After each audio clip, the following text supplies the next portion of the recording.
नमस्ते दोस्तों। मैं आज अपने जीवन की एक प्रेरणादायक स्टोरी आपको सुना रहा हूँ। दोस्तों, बात 1988 की है, सन 1988 की है, 1988 की है। मैं गाज़ियाबाद के कैला भट्टा क्षेत्र में अपनी क्लिनिक चलाता था। उन दिनों नया नया था और बहुत अच्छा काम नहीं था। बहुत ज़्यादा पेशेंट मेरे पास नहीं आते थे, गुजारे लायक ही आते थे। लेकिन जब आदमी काम करता है तो वो सोचता है कि ज़्यादा इनकम होनी चाहिए। तो वहीं कैला भट्टा जो स्थान है गाज़ियाबाद का, वहीं मेरे एक साथी डॉक्टर हैं, अभी भी वहीं क्लिनिक चलाते हैं। वहीं उनका नाम डॉक्टर सुलेमान अनवर है। तो एक दिन वो मेरे से कहने लगे कि यार, तेरा काम बहुत अच्छा नहीं चलता, तो निराश होने की ज़रूरत नहीं है। और जब काम बहुत अच्छा नहीं होता, जब ज़्यादा इनकम नहीं होती, तो हमें और ज़्यादा मेहनत करनी पड़ती है। तो मैंने कहा, यार कोई उपाय बताइए, फिर क्या करूं? तो वो कहने लगे, तुम एक काम करो, दिन में 4 घंटे खाली रहते हो ना, तो उस 4 घंटे में भी अपना 2 घंटे के लिए कहीं बैठना चालू कर दो, किसी दूसरी जगह क्लिनिक खोल लो। कुछ इनकम वहाँ से होगी, कुछ यहाँ से होगी, तो खर्चे पूरे हो जाया करेंगे, काम चलेगा और फिर तुम्हारा धीरे धीरे जानकारी बढ़ जाएगी तो और काम अच्छा चलने लगेगा।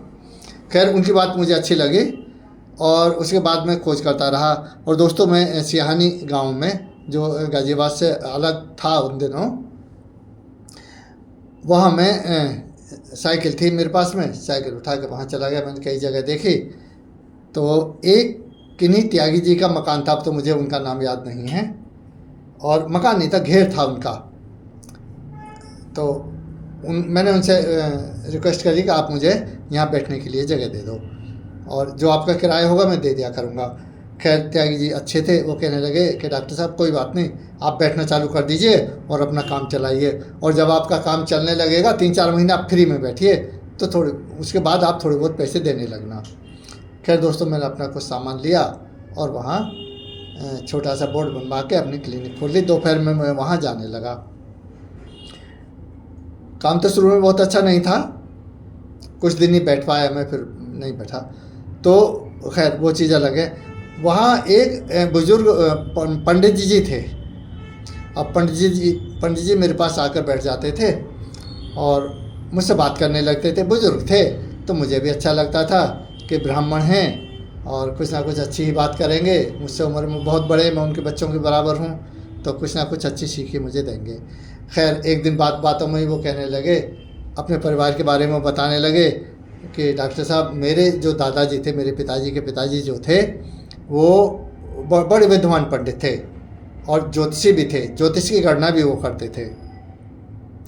तो मैंने कहा, मुझे अच्छी लगी उनकी बातें। मैंने कहा, अच्छा, हाँ हाँ बताइए पंडित जी। फिर कि एक बार ऐसा हुआ, काफ़ी दूर दूर के लोग उनके पास आते थे अपनी परेशानियां लेकर। किसी के बच्चा नहीं हो रहा, किसी का काम नहीं चल रहा, किसी के मुकदमा किसी के पक्ष में नहीं जा उनके पक्ष में नहीं जा रहा, तो उनके पास आते थे कि भाई पूजा पाठ से कुछ समाधान हो जाए। खैर, उसके बाद पंडित जी मुझे बताने लगे कि एक दिन गाज़ियाबाद से एक लाला जी मेरे दादाजी के पास आए, और ये कहानी उन्हें, पंडित जी को, उनके दादाजी ने ही बताई थी। और गांव में चर्चा भी थी, होती थी कि ऐसे ऐसे इतने अच्छे थे, इतने बड़े ज्ञानी पंडित थे।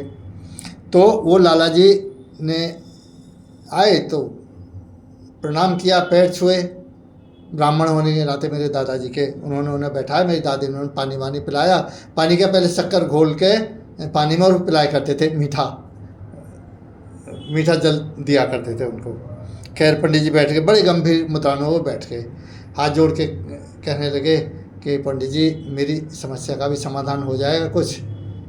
तो पंडित जी कहने लगे कि हाँ लाला जी, बताइए क्या बात है, आप बड़े गंभीर दिखाई दे रहे हैं, बड़ी चिंता में हो, आप बताइए, जो मेरे से बनेगा वो मैं बताऊंगा, जितनी मेरे अंदर समझ है।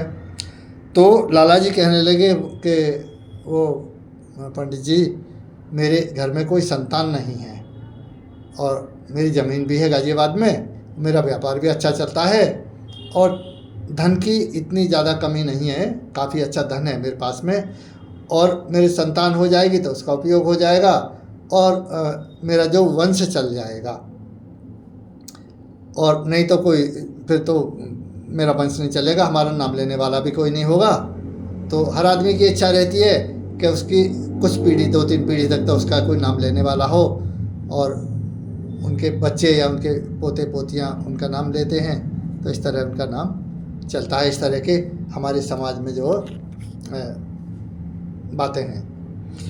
खैर, मेरे दादाजी ने यानी पंडित जी ने लाला जी से कहा कि कोई बात नहीं, आप अपना नाम और अपने जन्म की तारीख, स्थान और समय ये मुझे बता दीजिए, मैं देखता हूँ। तो लाला जी ने उन्हें वो सब चीज़ें बता दी, लिख के लाए थे लाला जी, बता दी। तो मेरे दादाजी ने यानी पंडित जी ने उन्हें वो अपना पोथी पत्रा कुछ खोले और उसमें गणनाएँ कुछ की, कुछ बनाया।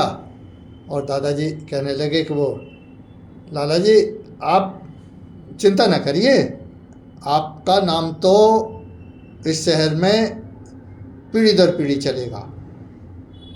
लाला जी बड़े खुश हुए, वो सोचने लगे कि हो सकता है जो भाई मेरी संतान हो जाएगी पंडित जी के आशीर्वाद से।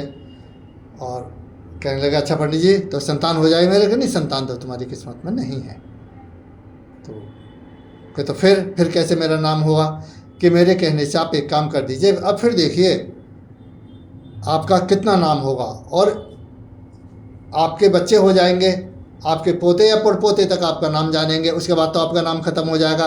लेकिन मैं जो गणना कह रही है ऐसा एक उपाय आपको बताई देता हूँ कि आपका पीढ़ी दर पीढ़ी सैकड़ों साल, 500 साल, हजार साल तक आपका नाम चलता रहेगा, कई पीढ़ियों तक आपका नाम रहेगा। तो लाला जी कहने लगे तो अब आप बताइए क्या क्या करना है मुझे, क्या पूजा पाठ करानी है, क्या करना है? कि देखिए पूजा पाठ ये करानी है कि आप गाज़ियाबाद में एक स्कूल बनवा दीजिए, एक कॉलेज बनवा दीजिए गाज़ियाबाद में। और फिर देखिए लाला जी आपका नाम कितनी पीढ़ियों तक चलेगा, और कितने विद्यार्थी आपका नाम लेंगे, हजारों लाखों विद्यार्थी आपका नाम लेंगे, जो वहाँ से पढ़ेगा, अध्यापक नाम लेंगे आपका। और जब तक आपका कॉलेज रहेगा या स्कूल रहेगा तब तक आपका नाम इस शहर में क्या कई शहरों में फैल जाएगा, क्योंकि जो भी विद्यार्थी पढ़ के जाएंगे वही कहेंगे कि हमने फलां कॉलेज से शिक्षा प्राप्त की है। लाला जी ने मेरे दादाजी के पैर पकड़ लिए और कहा कि आपने पंडित जी मुझे बहुत अच्छी बात बताई है, अब मैं बिल्कुल आपके कहने पे चलूँगा और मैं गाज़ियाबाद में एक स्कूल का निर्माण कराऊँगा। और वो लाला जी लौटने लगे। तो आप जानते हैं दोस्तों, मैं जो नाम बताने जा रहा हूँ वे लाला जी कौन थे? जो उन पंडित जी ने मुझे बताया था कि मेरे दादाजी की प्रेरणा से उन्होंने गाज़ियाबाद में स्कूल बनवाया, वो लाला शंभू दयाल थे, वो लाला शंभू दयाल थे। तो दोस्तों Shambhu Dayal college, intermediate college, फिर डिग्री कॉलेज हुआ और पोस्ट ग्रेजुएट कॉलेज।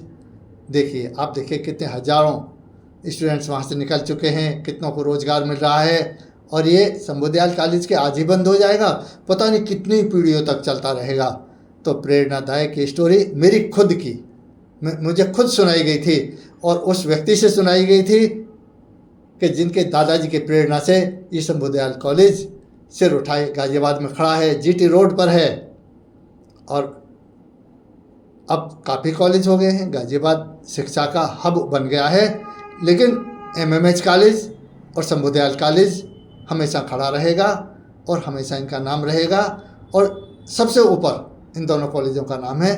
तो दोस्तों ये मैंने आपको कहानी सुनाई जो मुझे खुद उन पंडित जी के पोते ने सुनाई थी। तो ये मोटिवेशनल स्टोरी गाज़ियाबाद के बारे में है।